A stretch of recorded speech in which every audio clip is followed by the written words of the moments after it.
Today we're going to try a project that will give you a chance to review all the skills you've learned in several classes. So we're going to make a picture. We're going to put you into a picture of a place you have never been before. So as a demonstration, I'm going to go to Google first and just type in www.google.com or .ca, click images, and then type in the name of a location you've never been to. Okay, so I'm going to go Egypt pyramids. Okay, and search for a picture. And to help you get good quality pictures, it's a good idea to search tools and get the computer to search for large images. Go search tools and size large, and then that will filter out all the small ones, and you should be able to get big pictures. So I found one on and I click it, and then I go view image, and you're going to have to wait a moment as this picture loads up. Now you can see that the picture I've chosen is 2560 by 1600 pixels, so it's quite a large image. Okay. When it goes to the page, you might have to right click and go open image in a new tab to actually see the full size image. Okay, so this is the picture that I want to use, and I'm going to right click on the picture, save image as, and of course for you have to go into your removable disk, and whatever that would be, that's the USB drive that you've been saving all your files, and you can use the name that they gave you, in this case Egypt Pyramids, or I can just simplify the name Egypt Pyramids 4 and save. Okay, so I've saved this picture and it's going to be ready to use. It's waiting for me in the USB drive. Okay, you can close your web browser, and the next thing you can do is make sure that on your USB drive you also have a picture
skills we've picked up over the last couple of weeks. So there's a whole bunch.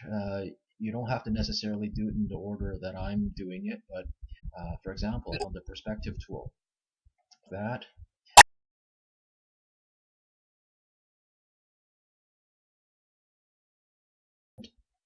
you can add rulers in to help you, decide how to change the perspective. So I'll just click in the image, and you see a 5x5 grid, and the handles here. See, I can click this and drag it. Okay, I can use the rulers up the top to help me. I can click this and drag it. Okay, so I have shifted or changed the perspective a little bit. I want the pyramids to appear really tall. Okay, and so you'll notice as I change the perspective, it looks like everything is, it's wide at the base, narrow at the top. If I click transform, that's the picture I get. It appears visually taller than it used to be. But of course, because I've changed perspective, I'm going to get these blank areas here, which I don't want. Okay, so what I'm going to do is I'm going to switch to another tool that we've already used before, the crop tool. Okay, so the crop tool, you can just basically click and drag, okay, like this, to make a square. So everything outside the square will be cut off. But I can also change a little bit of this and go like that, because I want to return it to more of a rectangular shape. So when I click in the middle, it's been cropped. Okay, outside has been removed, and you can see that there's this dotted line around the object. That's where the border or the boundary of the edges are now located. Okay, what this area is still selected, or if not, you can click the rectangle and highlight this. Okay, you can also go to colors and change things such as brightness and contrast. Okay, I'll just drag this to the side so you can see what's happening as I change the brightness and the contrast. Okay, that looks better. I like that. Okay, so when you find a setting that you're happy with, you can also go and select hue and saturation if you want to, but that might give you weird results. Or you might like that. It's hard to say. Okay, but because we've learned all the skills, I'm reviewing it with you right now to show you like these are some of the options you can select. Okay, changed it a little bit, click OK. So this picture is no longer size or perspective or shape or color as the original. It's very different. Okay. Alright. The background. I'm done with that. Okay, I'm gonna go file, open, and I'm gonna open up a document that shows my daughter. Okay, I'm gonna go open, and this photo here is a big photo. It's a huge photo. Its pixel size is like 2448 by 3264. It's a huge photo. But what I'm going to do is I'm going to extract this picture and put it into my pyramid. So I need more space to work with. I'm going to close this palette. I'm going to maximize my window, and I'm going to go to View and zoom in. Let's see what 50% is like. That's not bad. 50% is quite big. You can now see the scroll bar. If you have windows open like the layers, they may be blocking your view of the scroll bar, so close whatever you don't need for the moment. You can just go back later and reactivate them by going here, putting up the toolbars afterwards. Okay, so I need these scroll bars because I have to be able to go up and down.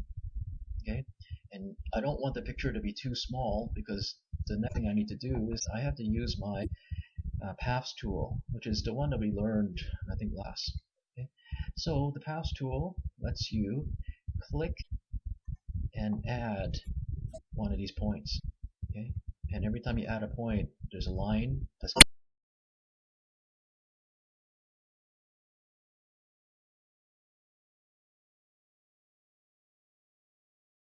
path. Okay, I'm going to go through this quickly because this is a demonstration. I mean, if I was doing this for own benefit, for one of my own pictures, I would definitely be a little bit more patient and take time. Okay, but because you guys are doing this as an assignment, you don't want to take go too fast, because you'll end up getting results that aren't very clean. Okay, so remember, the rules are, if you keep the points close together, you will get very good paths that fill the outline of the object.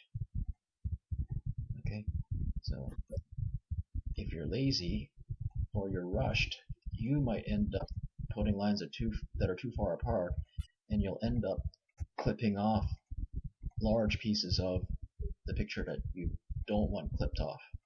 Okay, when you run space, just use the scroll bar, and here the things are a little bit more straight, so I can put the lines a little bit further apart.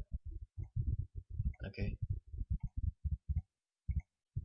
And here the shoes, I want to keep the points close together. Keep in mind that, people do this for a living. They're getting paid to do it, and the results are expected to be professional looking, so they usually get paid by the hour. So it's not in their best interest necessarily to rush through this, because if they do it too fast, finish the project too early, they might only get paid for a short amount of time. Okay, so if you really needed to, you could also have gone and zoomed in bigger. So that gives me an option of seeing things in even more detail. Okay, because this part is hard to see clearly.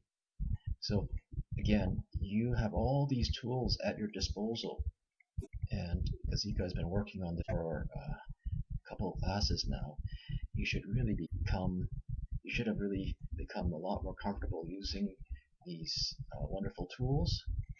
And it's one thing to use these tools one at a time, like we've been doing the last couple of weeks, but now today you're going to be using probably like 8 or 10 of them, all in this one project.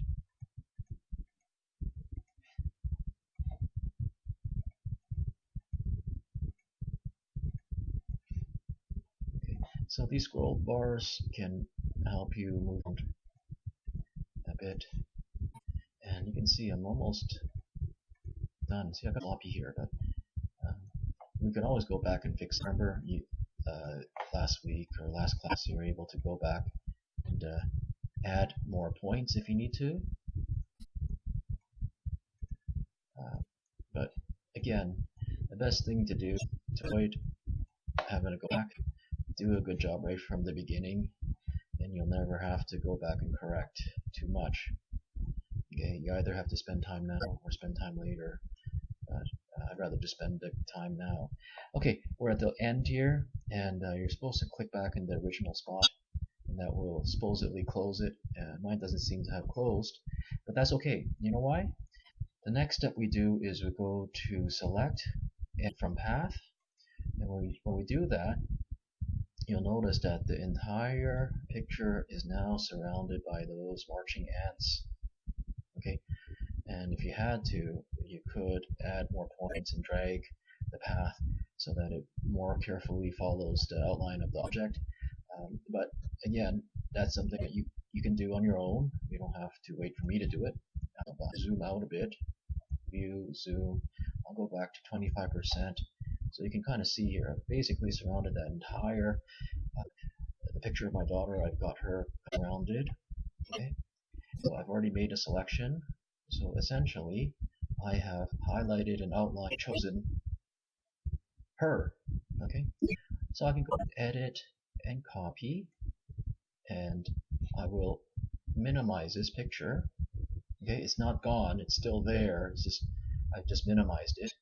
But I'm going to go to my pyramids picture. Okay, and I'm going to go edit and paste and see what happens. Now, what do you see? Remember, I told you that picture of my daughter was big. It's really big. It's much bigger than my background pyramid picture ever was. So what do you think we have to do? Okay, we actually have to go and use a couple tools we have learned about. Okay, so there's a tool called the resize tool. Okay, look for it. Scale. Scale is the one that helps us resize our image. Now, here we do. If I click this tool and click on the picture, you see the grid, you can see the handles, but this picture is way too big. So I'm going to zoom out to like 10%. Okay. Now these chain links, you have to activate it so that we can control the width and the height at the same time. Now, so make sure it's activated, and then use one of the handles and drag and resize the picture. Okay, I'll click scale, and you can see that's the new size. I'm going to click move and move it up. That's still too big, but I'm going to zoom in a bit, maybe 50%. And I've still got my daughter selected, so I'm going to click the scale again, click on the picture, and then drag and resize it even more. Okay. Click scale, and then now I'm going to click move, the move tool, click it here. Okay, now you know what, a bit too big, so I'm going to scale once more. Okay, scale, good. All right, and keep on moving it around until I'm kind of happy with it. Now, a couple things. I don't want to position my daughter here, but she's looking off the page, and I'd rather have her looking at the pyramid. So what's another tool we can use? We learned about the flip tool. We learned that a couple weeks ago, so let's use it. I click it, and then I click horizontal, and then I'll click and drag, and that flips the daughter. She's facing the other way. Okay, so I can still move her around, and you know what? I'm going to go view, zoom, 100%, and I'm going to just position her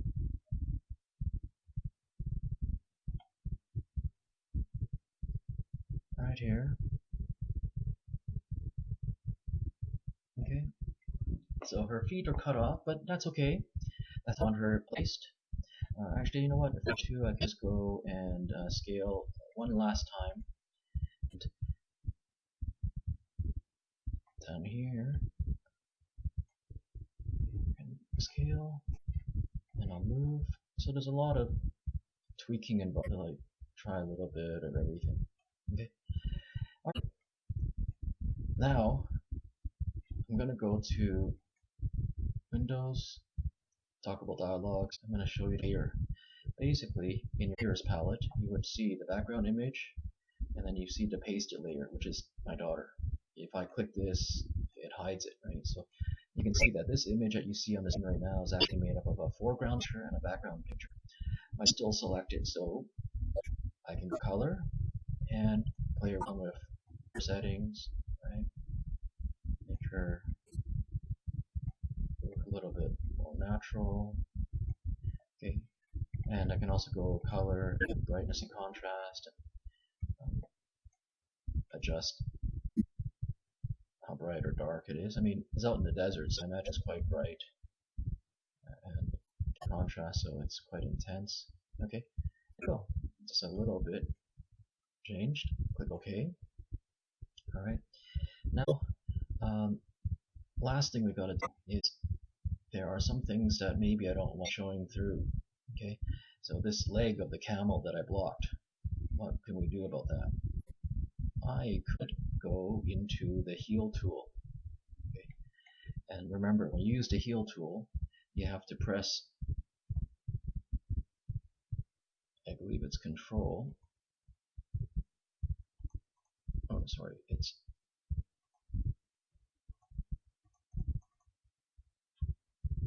sorry, you have to select the pyramid layer, not this one, but this one. Try sampling.